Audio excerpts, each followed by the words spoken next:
Dylan's Fear Files.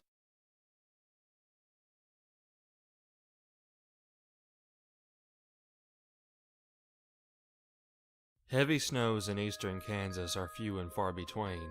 I guess that's what we get for living in the land of weather that can't quite make up its mind. It was 2011.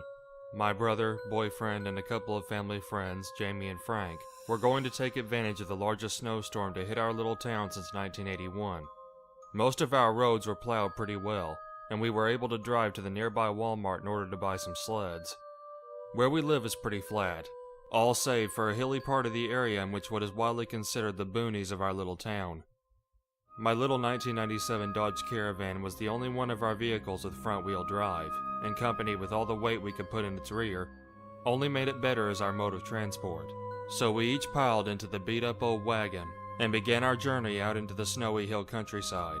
There was little to no traffic, which was surprising considering how popular these hills tended to be during the winters. We had decided to go to a pretty famous one and were pulling up to it when we noticed something. There wasn't any traffic. There wasn't any traffic on the roads because apparently the entirety of our town was already here. Much to our dismay, we saw all the fresh snow being plowed by hundreds of school children. It was way too much of a kiddie show to stay. My brother had the bright idea to find our own little spot, and considering the amount of slopes in the area, that idea wasn't too far out of reach. I put the little van in drive and began hunting nearby areas for open sled spots. After a few winding roads, we came to a pretty gnarly looking hill. It had almost a 35-degree drop down and was significantly taller than most other hills we saw on our way through. It was perfect, except for one small problem. It was a gated property. Mulling it over in the van, we decided that the house on the hill's horizon looked too old to be occupied, and was more than likely an abandoned farmhouse and that the gate was for cattle. There were no visible cars outside. Seeing our opportunity, we parked, poured out of the van, and started our ascent up this majestic nature ride. For the next hour we had races down the hill. It was honestly a better hill than the kiddie mountain we came from.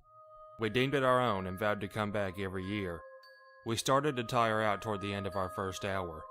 Trekking up this backwoods find after each race was exhausting. I reached the top after an agonizing climb and decided to take a small rest in the snow. Picking up a handful of powdery ice, I began stuffing my face with it in a futile attempt to rehydrate. Jamie was just about halfway up the hill when I heard it. A cracking noise came from behind my left shoulder. Like a branch snapping with brute force, the sound was followed by a whiz while I saw Jamie's right hand disappear in a red burst. Shot.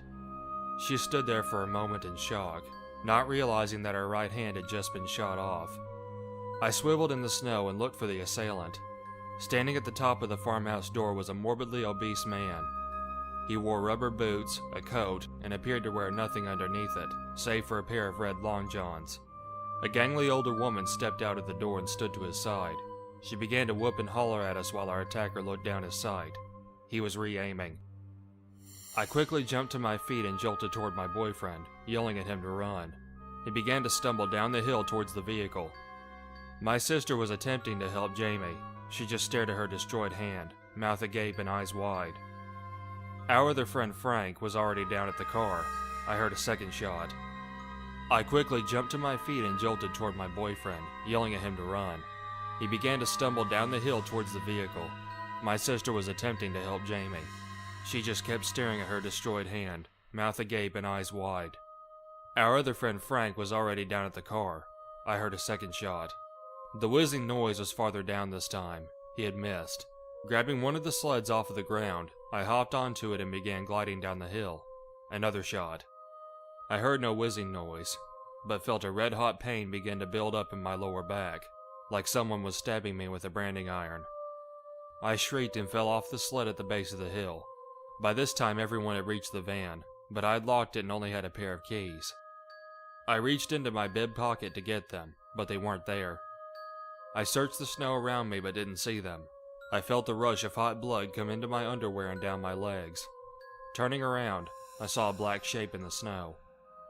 The keys. I dove for them as I heard another shot. In one simultaneous motion, I grasped the keys, picked them up and threw them to my sister. She caught them and unlocked the van. I stood and began walking to the vehicle. They slid the side door open and helped usher me in. sliding into the van backward. I saw a man making his way down the hill after us. I swung my foot out and slid the door shut. "Go!" I screamed at my sister as she climbed into the driver's seat. She slammed on the gas, following the ignition of the engine. The tires spun out for a moment on a patch of black ice, but caught traction on the cold pavement. As she spun the car around, I laid on my back in the rear passenger seat. The warm blood pooled underneath me and felt hot to the touch of my frostbitten skin.